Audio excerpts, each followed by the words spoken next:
저는 유책 배우자의 이혼 청구가 기각된 이후에 혼인관계의 진정한 회복에 실패해서 여전히 남남처럼 사는 부부 정말 많이 보았습니다. 그렇다 보니 자연스럽게 과연 법원의 판단이 이 두 사람을 진정으로 위하는 결론이었을까라는 의문도 가지게 되었습니다. 안녕하세요. 여러분의 가치 있는 이혼을 돕는 류현정 변호사입니다. 오늘은 지난번 영상에 이어 향후 10년간 예측되는 대한민국 이혼 문화의 변화 두 번째 영상 준비해봤습니다. 시대가 변하는데요. 법원의 판결과 태도가 여전히 제자리 걸음일 순 없겠죠. 그래서 비록 지금까지는 확고했던 법원의 태도지만 앞으로 10년 안에는 이렇게 변하지 않을까, 아니 변해야 한다라는 생각으로 만든 영상입니다. 바로 시작해보겠습니다.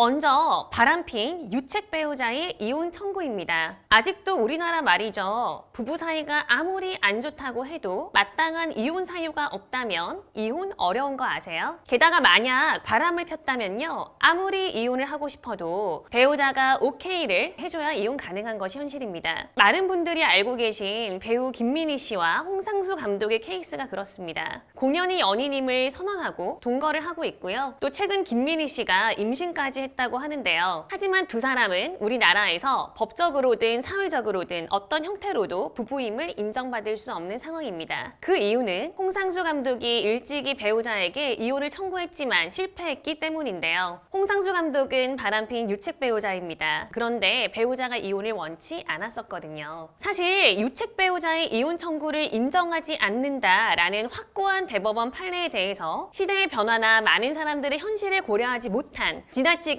보수적인 견해라는 비판의 목소리는 꾸준히 제기되어 왔습니다. 이러한 대법원의 견해를 바꾸려는 시도도 꽤나 여러 번 있었는데요. 아직까지는 기존 대법원의 입장이 유지되고 있지만요. 결국 혼인은 일종의 계약이거든요. 결혼을 할지 말지, 그리고 한다면 누구와 할지가 철저히 개인의 자유 선택에 달린 부분이란 말입니다. 그렇듯 혼인이라는 계약 관계를 계속 유지할 것인지 말 것인지에 대한 자유도 이제는 충분히 보장되어야 하지 않을까 조심스럽게 생각해 봅니다. 물론 나는 이혼을 원하지만 상대방은 원하지 않고 내가 유책 배우자라면 이런 상황에서는 계약에 대한 합의해지는 어려운 상황이 되었으니 충분한 보상을 해야겠죠. 계약을 일방적으로 파기했을 경우 상대방에게 지급하는 손해배상에 준해서 말이에요. 하지만 보상을 하건 말건 그리고 그 금액이 얼마가 되었건 간에 무작정 유책 배우자이기 때문에 상대방이 동의하지 않는 한 이혼을 못한다. 이런 논리는 어느 한쪽은 충분히 배려하면서도 다른 한쪽을 너무 옥죄는 기준이 아닐까 조심스럽게 생각해 봅니다. 개인이 어떤 삶을 살 것인지에 대해 법원이 어느 선까지 간섭할 수 있을까요? 네, 그 기준과도 관련이 된 부분인데요. 저는 유책 배우자의 이혼 청구가 기각된 이후에 혼인관계의 진정한 회복에 실패해서 여전히 남남처럼 사는 부부 정말 많이 보았습니다. 그렇다 보니 자연스럽게 과연 법원의 판단이 이 두 사람을 진정으로 위하는 결론이었을까라는 의문도 가지게 되었습니다. 이제는 법원이 유책 배우자의 이혼 청구에 이전보다는 유연해지는 한편 충분한 보상을 상대방에게 지급하게 함으로써 혼인 당사자 양측 모두가 납득할 수 있는 절충적인 기준을 새롭게 모색해 볼 때가 아닐까 하는 생각이고요. 적어도 향후 10년 안에는 그러한 방향으로 기존 법원의 태도가 조금은 변하지 않을까 예측해 봅니다. 그리고 다음으로요. 친권 양육권에 대한 법원의 태도 변화 분명 있을 것이다. 아니 있어야만 한다. 이렇게 생각하는데요. 요즘 아이 낳지 않는 부부 정말 늘고 있거든요. 그리고 자녀를 낳아도 정말 한 명, 두 명 낳아서 애지중지 키우는 케이스 너무 많잖아요. 그래서 이혼은 하지만 어느 누구도 자녀만큼은 포기할 수 없는 상황이 늘어나고 있습니다. 이렇다 보니 이 친권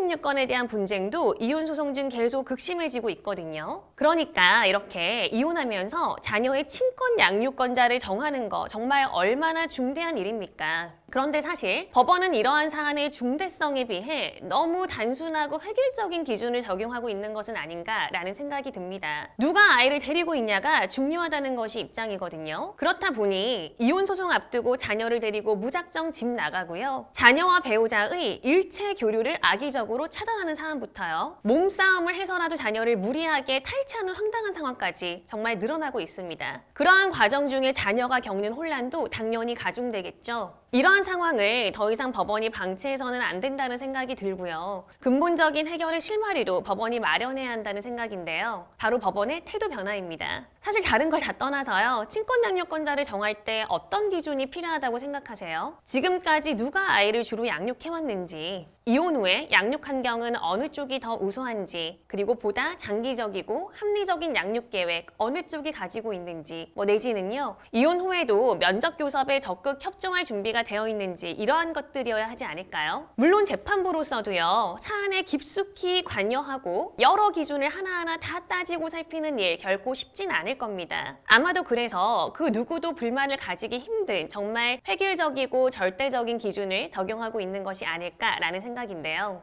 그럼에도 합의에 도달하지 못한 부부의 친권 양육권자를 정하는 권한, 정말 엄중하고 막대한 권한인 만큼 법원이 보다 적극적인 자세로 너무 머지않은 시점에 필히 변화를 꾀해야 하지 않을까 생각하고요. 실제로 법원 내부에서도 이런 지나치게 획일적이고 단순한 기준에 대해 비판의 목소리가 분명 나오고 있는 것으로 알고 있습니다. 우선 이혼 소송 초반에 자녀를 데리고 있는 쪽을 일률적으로 임시 양육자로 지정하는 그러한 관행을 깨야겠고요. 법관이 충분히 신빙할 수 있는 가사조사 보고서가 현출되어야 합니다. 그래서 친권 양육권 분쟁이 있는 사안의 경우는 가사조사에 투입될 수 있는 특별히 잘 숙련된 양육 관련 전문가를 가사조사관으로 별도 채용하고 필요할 경우 별도 기관을 창설하여 객관적이고 구체적인 가사조사가 진행될 수 있는 그러한 여건이 마련되어야 하지 않을까 생각합니다. 마지막으로 예측해본 변화입니다. 바로 이혼 항소심입니다. 1심에 불복해 길어지는 이혼 소송 앞으로 늘어날 것 같아요. 예전에 비해 이혼 소송 1심 판결의 오류를 항소심을 통해 정정받는 케이스 분명 늘었습니다. 사실 가끔은 정말 납득하기 어려운 황당무계한 1심 판결 보기도 하거든요. 판사님들 요즘 들어 업무가 과중해 판결문 작성하는 일 예전보다 힘들어지셨나요? 사실 이렇게 물어보고 싶은 심정입니다. 특히 이혼 사건은 항소심을 통해 변경이 가능한 1심 판결의 오류가 꽤나 명백한 사항들에 국한됩니다. 예를 들어 말이에요. 위자료 액수를 항소심을 통해 변경하는 건 어렵습니다. 친권 양육권에 대한 판결 변경도 어렵습니다. 하지만 양육비 산정의 기초가 된 소득 자료에 문제가 있다거나 재산 분할 대상에 대한 판단이 누락이 되었다거나 이것이 기반이 되어 기여도를 너무 편파적으로 판단하였다거나 하는 경우라면 분명 항소 실익이 있습니다. 1심 판결의 실수가 늘어나고 있는 만큼 항소심까지 진행해 이를 시정받겠다는 케이스 분명 늘어날 것이라고 예상하고요. 그래서 필히 이혼 소송 지금보다는 조금 더 길어질 수 있겠다 예측해 봅니다.